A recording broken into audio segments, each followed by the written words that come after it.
There were some politicians from the Israeli left, and more than 3,000 conference goers saw liberal American politicians, including 4 U.S. senators. One, who ran for president in 2016, was clearly the crowd favorite, Bernie Sanders. Speaking of recent violence on the Gaza border, Senator Sanders, officially an independent, said Israel's use of lethal live fire was not justified.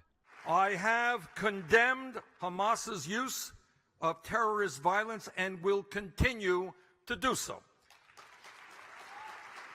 But that violence cannot excuse shooting of unarmed protesters, and it cannot excuse trapping almost 2 million people inside of Gaza.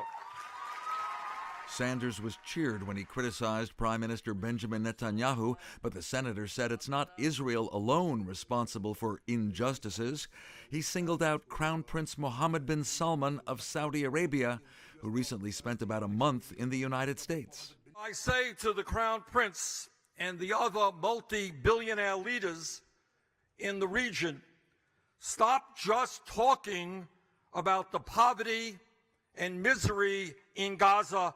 Do something about it. I read the other day that the Saudi king pledged $50 million to UNRWA, which is the UN agency that works with Palestinian refugees. And $50 million is not a small sum of money. But let us not forget that that is 10% of what the Crown Prince paid for his yacht.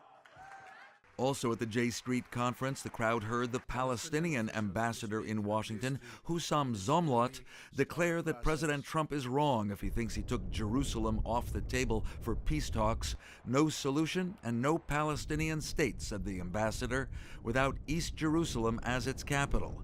Zomlot did say something his leaders in Ramallah are officially unwilling to concede, that Jews and Christians, not only Muslims, also have a long history of living in Jerusalem. Dan Raviv, I-24 News, at the J Street Conference in Washington.